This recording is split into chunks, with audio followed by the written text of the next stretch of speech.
Hey kids, this is Ivan. How you doing? You know, for a long time, I've believed that role-playing games are a lot like life, or maybe life is a lot like role-playing games. And in both cases, how we conceptualize of things and the names we give to various phenomenon can sometimes have a profound impact upon how we actually behave and what actually happens. And so I'm going to give you an example. For a good long time, people have talked about the various roles that players have in the game and who decides what. And I believe it was Ron Edwards that maybe put, a formal definition of authority onto this concept. And he talked about an essay in which I forget right now, but I can probably find it and link it. But he talks about this idea that various players in different games have authority over different parts of the imagined situation. And maybe somebody has backstory authority, meaning they have the authority to say what happened in the past. Or somebody might have situational authority, like where are we right now? And depending upon the rules and the procedures of the various games, this can vary. And, there's plenty of discussions you can find online about narrative authority. And the idea is that people can narratively insert an object or an unarmed player character or something else into a scene. And do you get to do that, not get to do that, etc. And my friend Anthony Runeslinger, started talking about this idea privately with us quite some time ago about what if we called it responsibility? What if we didn't think about it as authority? But what if we thought about this as the responsibility to do these things?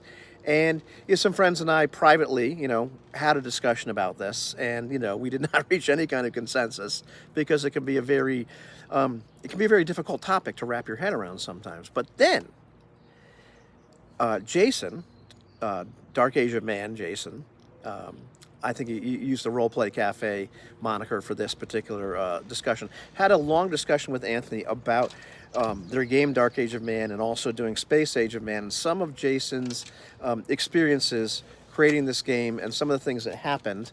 The dogs have let themselves out during that, and some of the things he discovered. And I've always enjoyed playing with Jason, and he and I are cut from the same cloth in some ways. But I recall Jason's experience being a player in my game, where I was a game master and doing a lot of the things that he normally would do, but he found as a player it felt very different.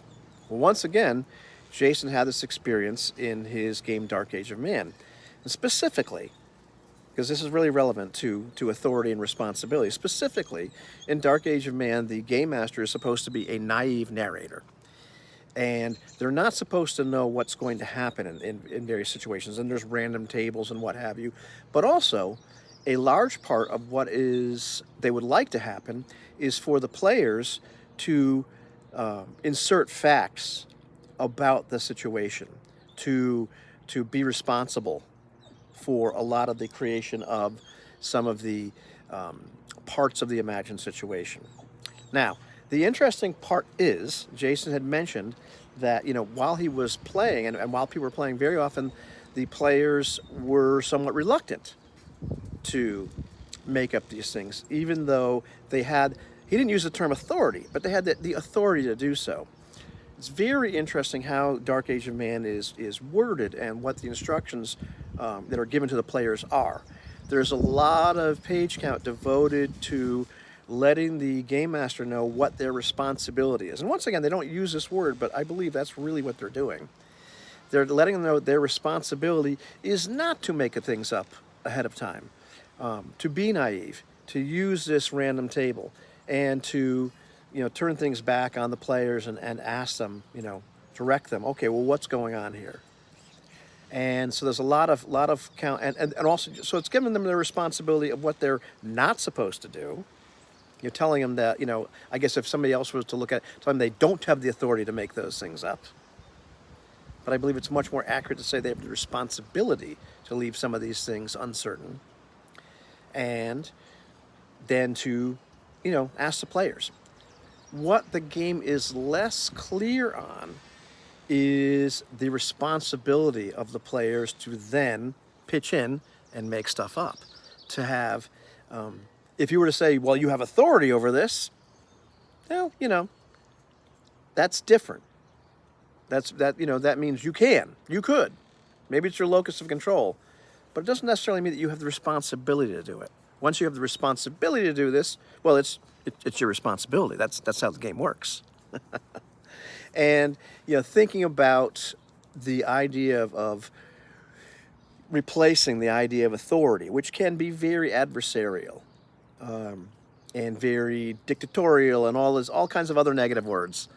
When you look at this as responsibility, everybody has a role in the game, whatever the game is, and your responsibility is to do these certain things and not do other things. In some games where it's much more traditional, for lack of a better word, the game master has the responsibility to make up just about everything about the world, and the players have the responsibility not to. It's not necessarily a question of authority. It's what's your role. It's actually interesting in, going through the old Gygaxian text from D&D, the word authority, like, I think almost never shows up. I think it shows up about kingdoms. And responsibility doesn't show up an awful lot as well, but, it implies a lot of responsibility in terms of what the game master and the players are supposed to do. I don't want to read too much into it, but I thought it was actually pretty fascinating. In life, we can look at things the same exact way. We could say that we have authority to do certain things, or we could look at a lot of our roles in life as responsibilities.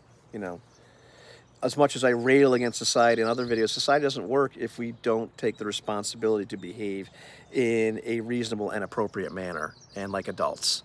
If we don't take responsibility for our own lives, we suffer the consequences. We certainly have the authority over our own lives unless we give it to somebody else, right? But I think we're better off thinking of it and picturing it in terms of responsibility. Am I going to have responsibility for my own life, or am I going to give that responsibility to somebody else? Once I've given them that responsibility, well, I've kind of given them the authority as well. But I don't want to go down that rabbit hole. I just thought it was really, really interesting to see real life examples from Jason as he was discussing that, and also finding himself in the position of being a player and realizing, because he wanted a more in-character experience, he didn't want that responsibility of having to make up these other aspects of the world. It took him out of where he wanted to be. It wasn't just that it was his authority to do so. Because sometimes authority also implies that you could do it or not do it. It was his responsibility. And because it was his responsibility, he felt that a little bit more acutely. He didn't use the word responsibility, but I believe that's what they were talking about. I thought this was fascinating.